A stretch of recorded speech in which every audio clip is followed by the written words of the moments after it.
Welcome back to ESBR Boxing's YouTube channel in partnership with sharpbetting.co.uk, your home for all your betting tips and in-depth analysis, not only for boxing but for a multitude of different sports like football, basketball, horse racing, and many different events. So yeah, if you're a big sports fan who likes the occasional bet, please make sure to check out the lads at sharpbetting.co.uk in the description down below. It's me, Niall, just here with a quick reaction to what we've just seen from Pretoria, South Africa, as the WBC Bridgerweight champion Kevin LERENA has defeated a dreadfully overmatched opponent in SERHII RADCHENKO, the Ukrainian, in 3 rounds.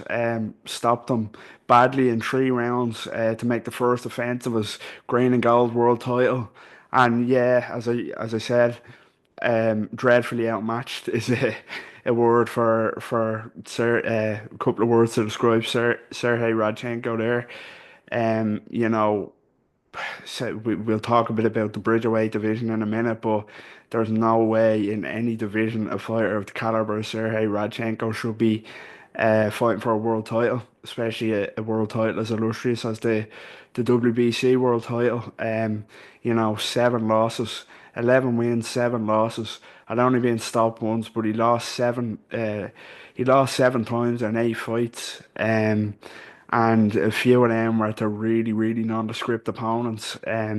He does have kind of losses to the likes of Chieslak, which there's no shame in that. But apart from that, names that we wouldn't have really heard of. Well, Arthur Spilke, but Arthur Spilke is a questionable kind of fighter in his own right. And then his wins, nobody of no names that aren't even household names in their own household, as you said. So, yeah, dreadfully outmatched. Lorena, aggressive from the start, on the front foot, asserting his jab, nice jab, really, really nice right hand jab from Lorena. And when he let those big left hands go right from the start, Radchenko looked uncoordinated. He looked hurt. He looked like he didn't like what he was getting hit with. Yeah, and then the second round was where it really all unraveled for Radchenko. A few really big left hands from Kevin Lorena dropped Radchenko badly, and it looked like, to be honest, the ref should have called it in the second round. After the knockdowns, particularly the last one, he goes back to his corner, totally out of it and totally dazed. And I think it was poor corner work, although they would go to throw the towel in a few seconds into round three. I think it was poor corner work to even let him back out for round three, to be honest. The state he went back to the corner in. But yeah, as I say, um, out for round three and a few seconds into the round, another onslaught from Kevin Lorena and the towel comes in.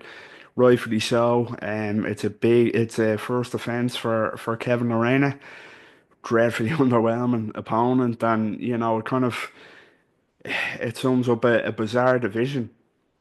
Bridgerweight, Kevin Lorena. I've always thought Kevin Lorena is a decent fighter, whether it be at cruiserweight or heavyweight. Of course, bizarre how boxing works sometimes. We all saw Kevin Lorena was a Rizla paper away from beating Daniel Dubois that time in Tottenham Hotspur Stadium a few years ago now. Dropped him 3 times in the first round, had him really hurt. And it's just one of those mad sliding doors moments, that one of those what if moments. If he had to put him away in that first round, like it looked like he was really going to do, how different both men's careers could have been. Daniel Dubois has gone on to become world heavyweight champion. Knocking out Anthony Joshua at Wembley Stadium and now fighting at Wembley Stadium for the undisputed crown against Usyk. And Lorena has, outside of Joe Joyce being the closest man to outside of Joe Joyce and Usyk, he's been the closest man to handing him another loss. So yeah, very, very interesting fighter. As I like Lorena, he really kind of technically solid, very fast hands, good jab, southpaw.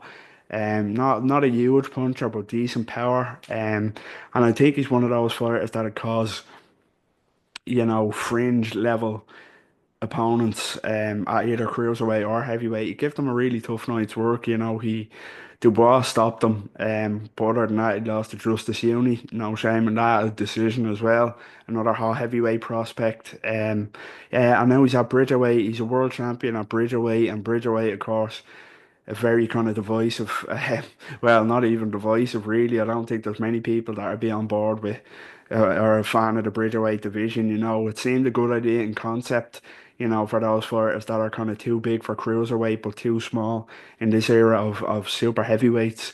And Kevin Lorena kind of fits that mold perfectly, but it's not a division that's gotten off the ground. I thought it'd be a case of build it and they will come for similar fighters like Lorena, but the money fights are heavyweight, and they kind of, especially in this era, the money fights are heavyweight, and even cruiserweight. There's surely bigger money fights than what he's fighting at Bridgerweight now.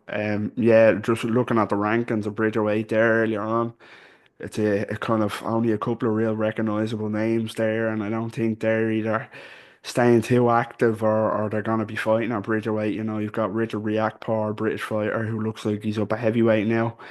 You've got Andrew Tabiti, I think, is ranked highly in the WBC rankings. That'll be a decent fight.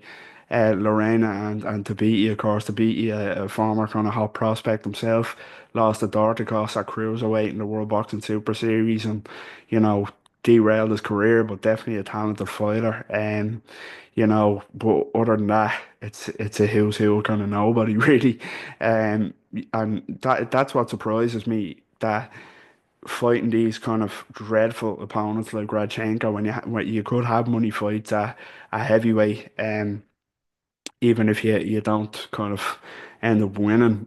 I think, as I said, I think Lorena has the attributes to give a lot of kind of aspiring heavyweights problems. Whether you put him in against I don't know, if Dillian White, even, Moses Atauma, give kind of these well-known fighters a name in Lorena, and Lorena to be a really big test, and even back down our cruiserweight could be, could cause fighters problems there.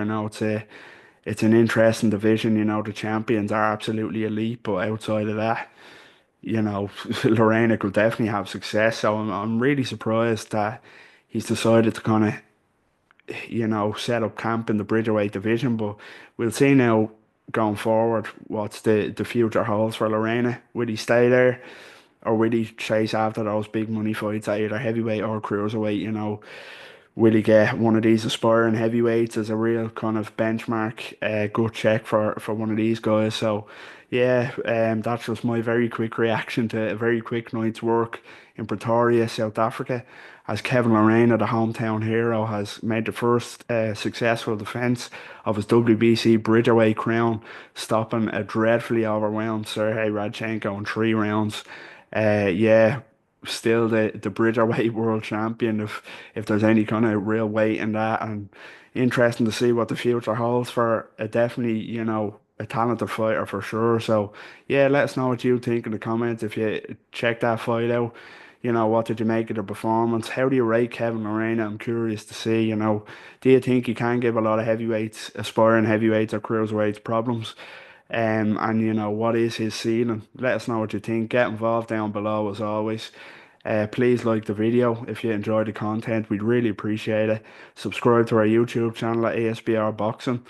Follow us on all social media, and of course check out the lads at sharpbetting.co.uk in the description below. Until next time, take care.